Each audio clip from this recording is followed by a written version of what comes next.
Every pregnancy needs utmost care and attention. But certain pregnancies need a little extra attention.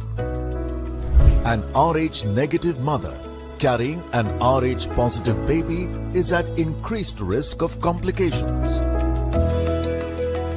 BSV is at the forefront to ensure safe delivery in every Rh negative pregnancy.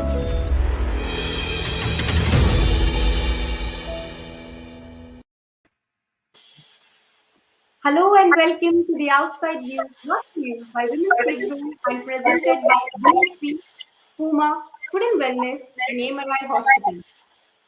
The world's top-ranked ODI side and the hosts of the ICC Women's Cricket World Cup 2022 meet in Wellington today for the match number 11.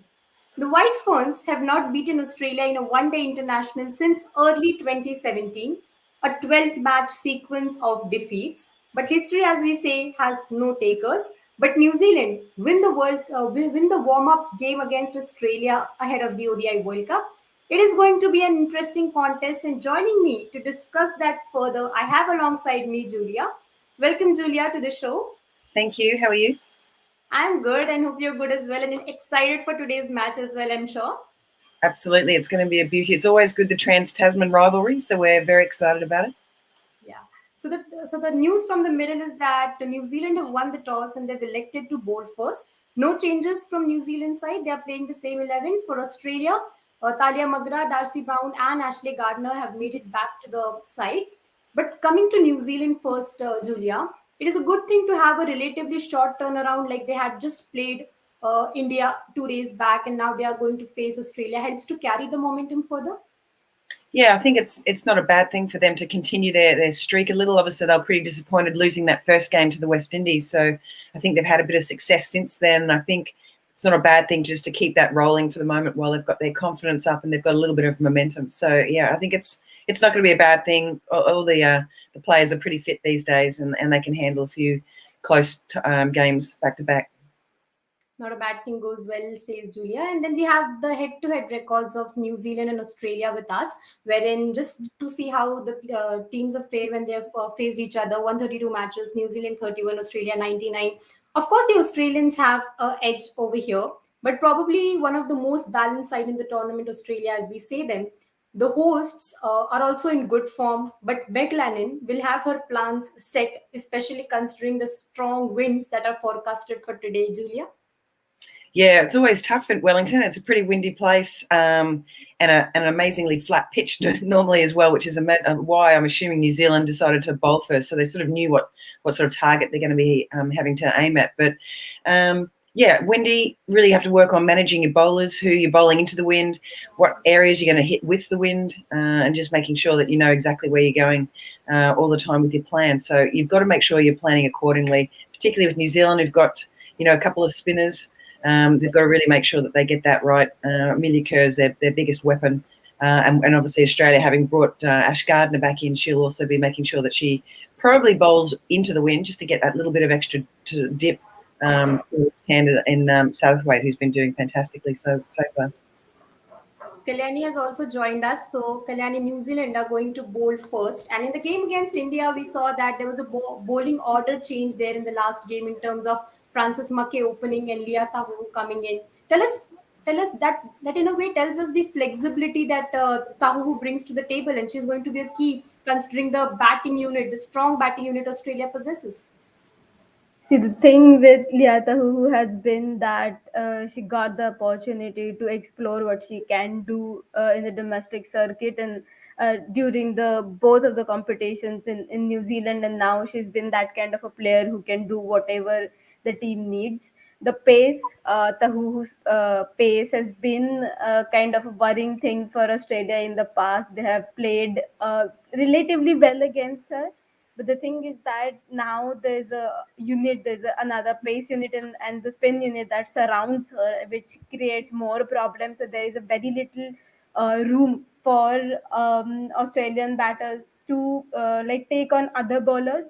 Then just they can't just play Tahu out. They have to manage it properly and see around how you have to play and score runs against her. But given she has absolutely given the depth to the New Zealand batting order, no doubt about that. I still remember watching her play in the T20 game where she scored like 20 runs in 1 over and absolutely changed the narrative of the game. And she is that kind of a player who possesses that kind of a quality. So I'm absolutely excited to see what she can do. And given her record against Australia, I think game on. Game on, Kalyani says, excited to watch Leah Tahuhu. Your take on her, Julia? Because probably she's going to ask difficult questions to the Australian batters. And if we get that early breakthroughs, at least Australia's top order has been doing well. So if we get those early breakthroughs, it's going to be a positive for New Zealand. Yeah, definitely. No, she's a quality bowler, and I think she definitely steps up a little bit more when it comes to playing Australia. She's been having a bit of a barrage of short bowling to a lot of the players so far in the other games, but probably hasn't really set her fields correctly. So I think that was one thing that needed to be addressed. I did like the fact that they bowled with Frankie Mackay the other day, just to the two left-handers when they played India with the off spin and pushed Tahuhu down.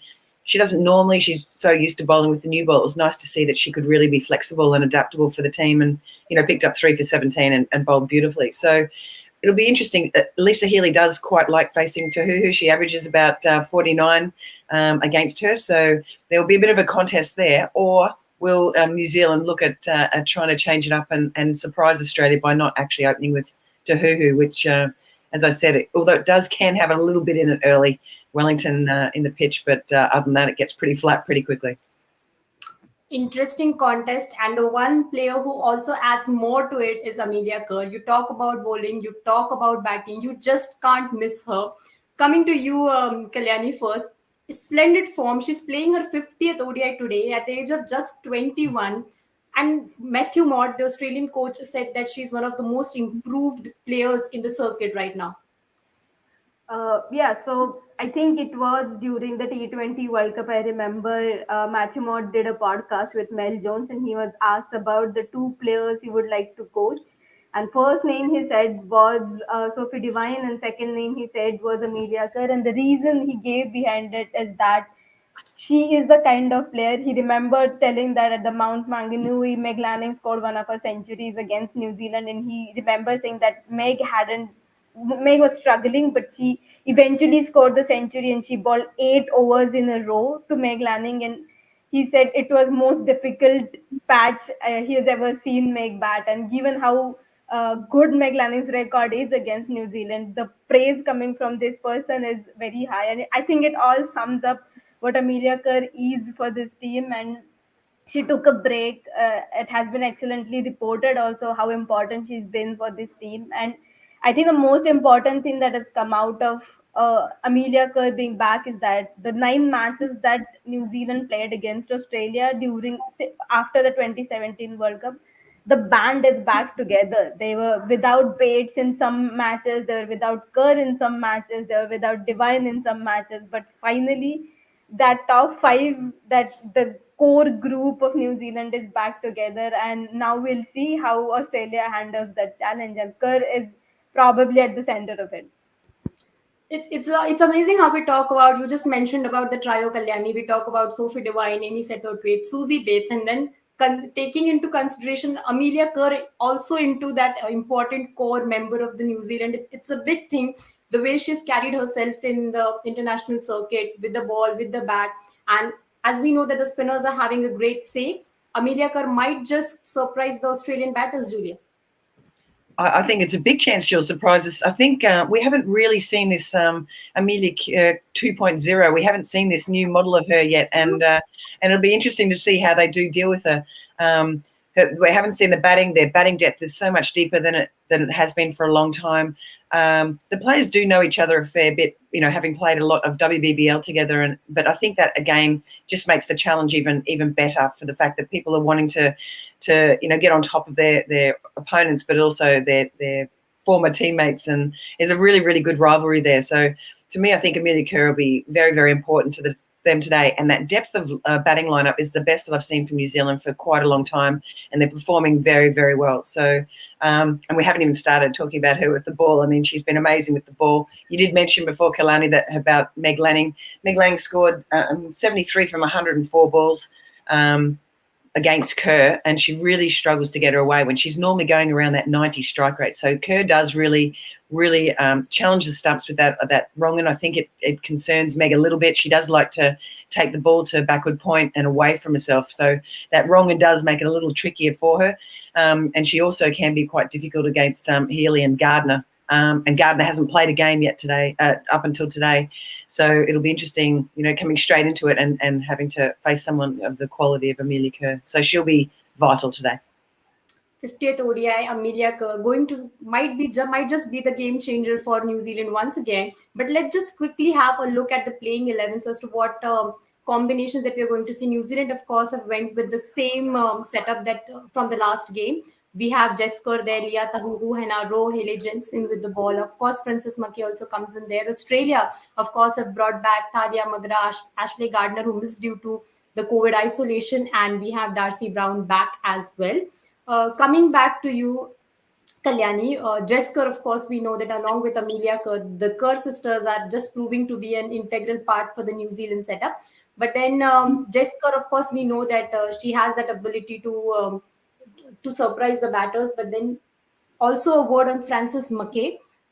Economical spells from her, and that would help to restrict the flow of runs, considering the attacking game that Alisa Healy or Rachel Haynes, for that matter, bring to the fore.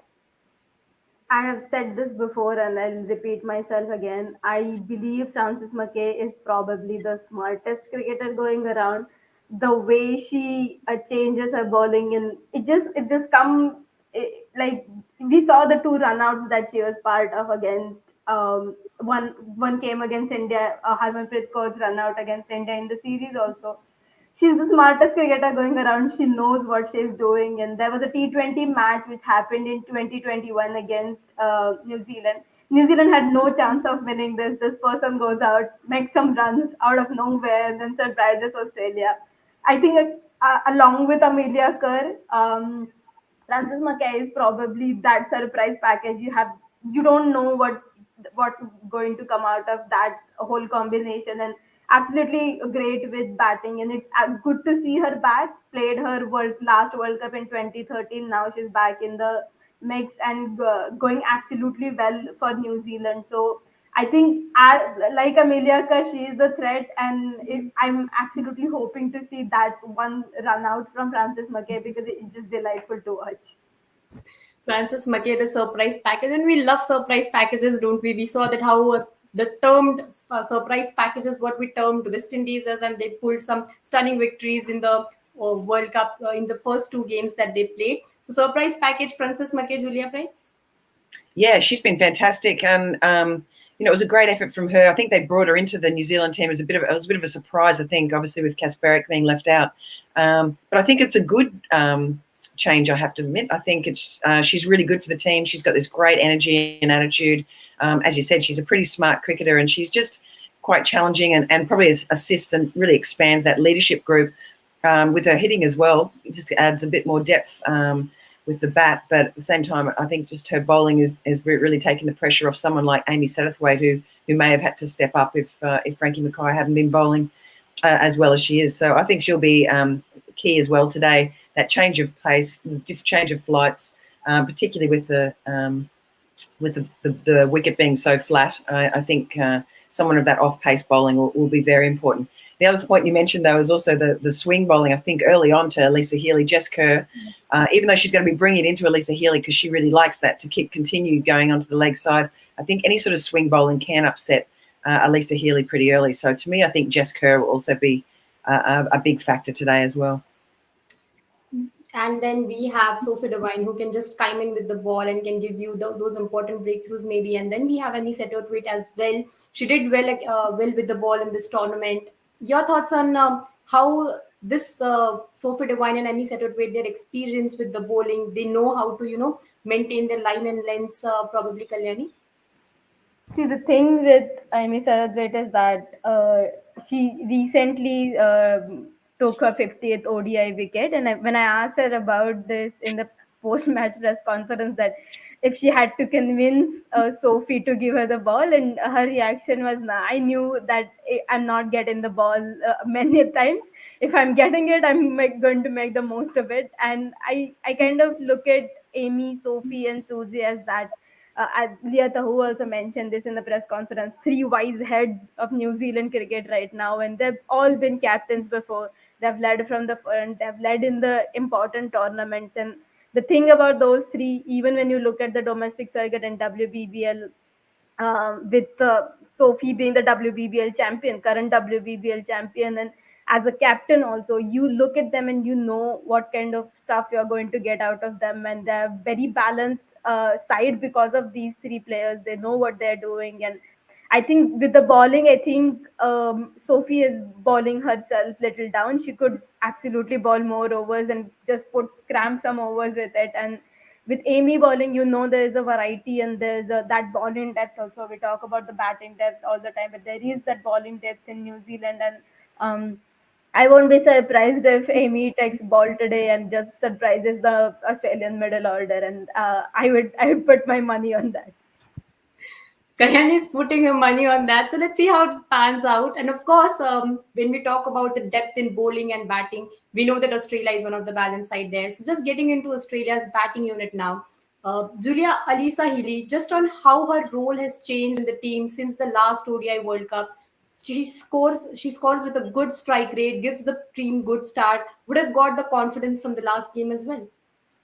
Yeah, for sure. I mean, Lisa Healy's always got a lot of confidence. So, but yeah, she's really changed her role since the 2017. She was sort of batting sort of number 7, I think, in that World Cup, and really sort of tightened up her technique and took the opportunity to start opening, but really playing in a similar sort of role. She was a real finisher for Australia back then, but now she's sort of taken that sort of that attitude into the opening position, and during those power plays, she's so destructive. Only the 2 fielders back, and she really takes advantage of that and really goes hard at the ball. So she's key for Australia, just to make sure we get off to that good start. Australia's power play is one of the strongest in the competition. In fact, their entire batting lineup, they're actually dominating the power play, the middle overs, and the death with the number of runs that they're scoring per over at the moment. So the batting order for Australia is their forte. And unfortunately for New Zealand, they've just brought in Tali McGrath back in, and also Ash Gardner. So that's just strengthened again a little bit more. So New Zealand are going to have to really be on their game. I don't know if Amy Satterthwaite will bowl to them today. We'll see what happens. But if they do get a bit stuck, you're right. Sophie Devine's been really good with changing her bowlers around and really trying to make it difficult and make it hard for the batters. But Australia's batting depth is so long. It's going to be tough. And obviously Rachel Haynes and Alyssa Healy have been doing a magnificent job at the top of the order so far. The top order doing a great job for Australia, and you would be happy with that, Kalyani. We know that you love the team. So your take on Alyssa Healy's evolution from the last ODI World Cup.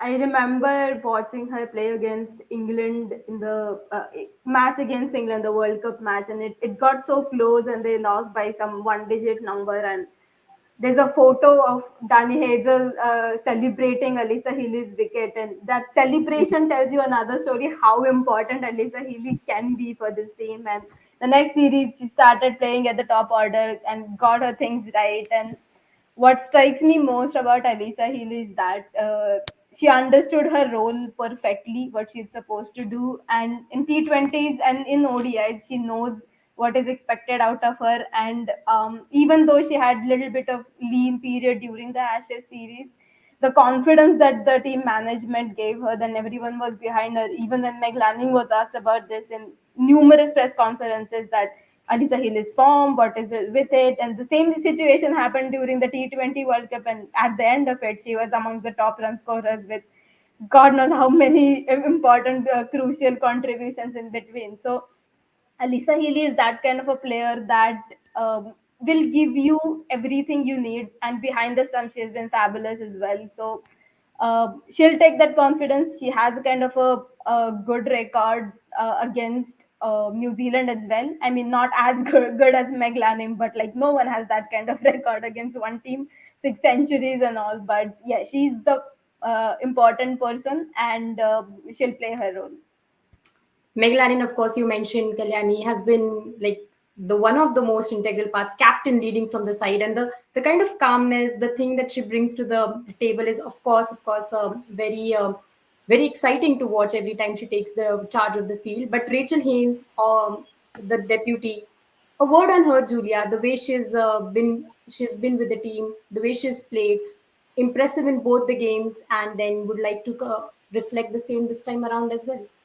Yeah, for sure. She's sort of like with Elisa Healy out there. Sort of Elisa seems to take all the pressure and the star, and everyone sort of focuses on Elisa.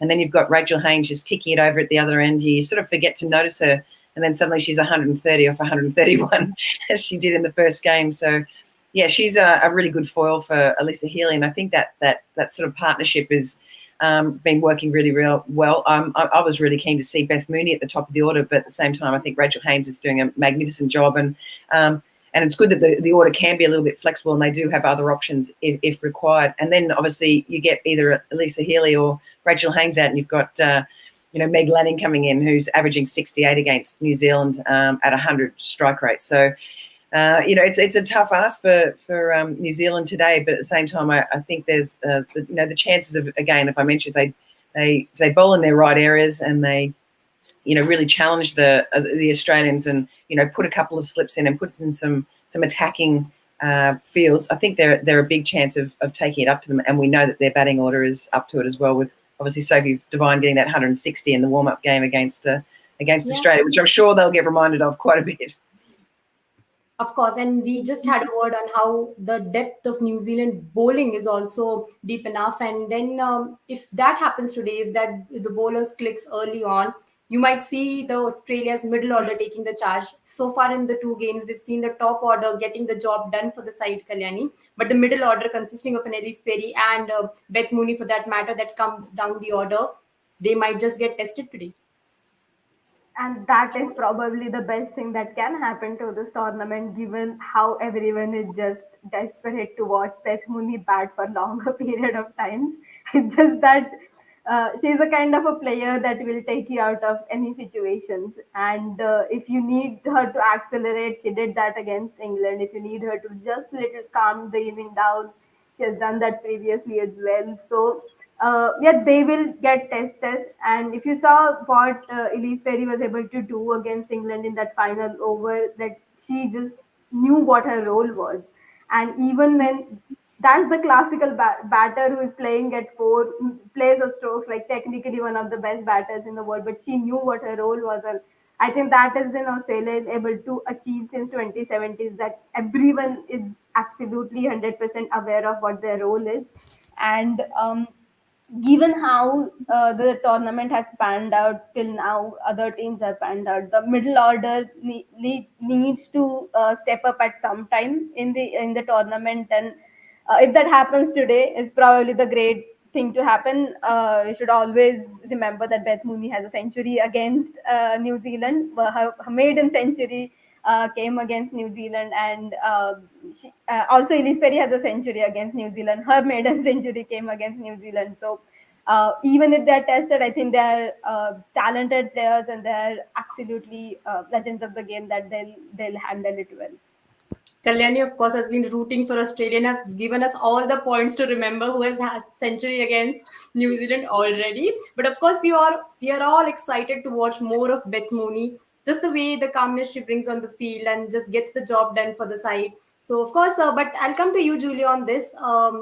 Is there any battle you're looking forward to, considering that it is going to be an intriguing contest? They are the hosts.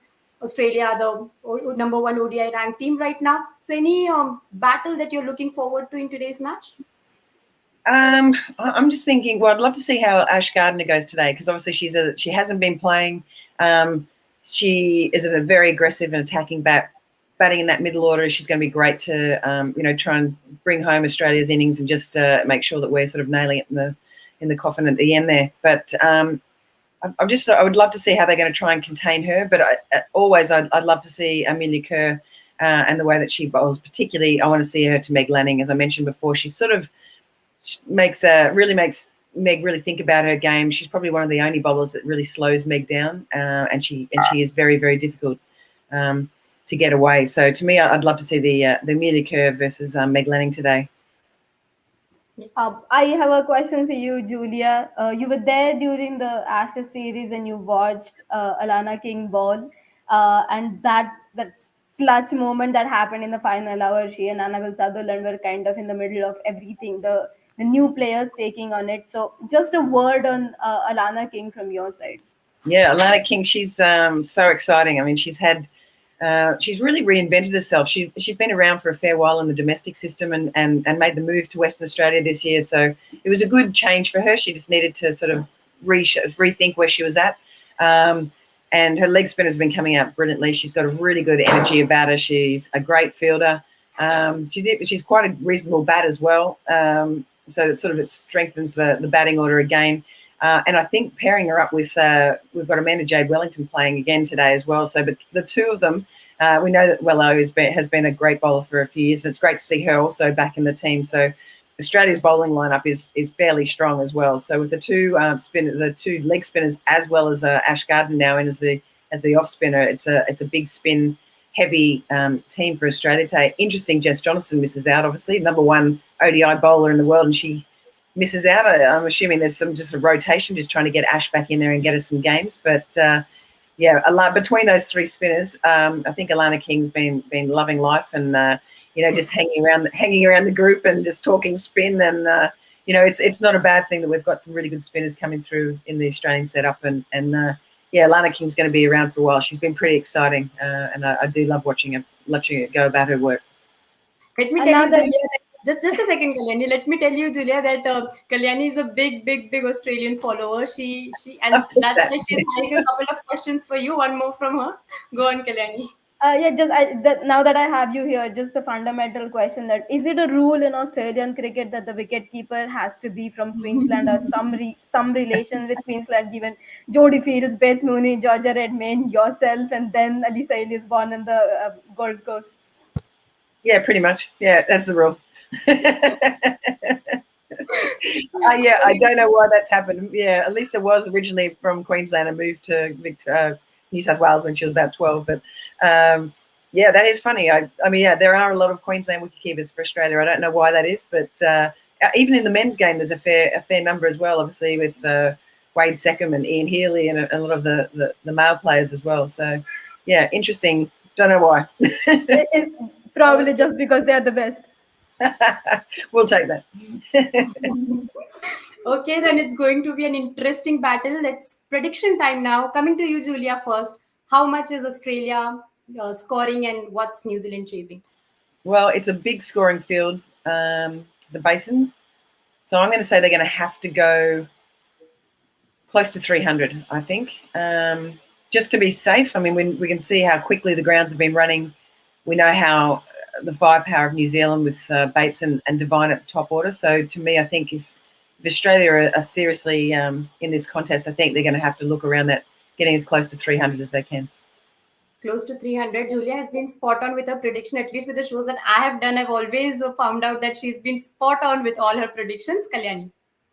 I don't think I have seen the shows and she's been spot on, so I don't think I should go anything against her. I'm gonna be safe on side. I'm gonna say 300 they should aim for 300, and I think they'll get there.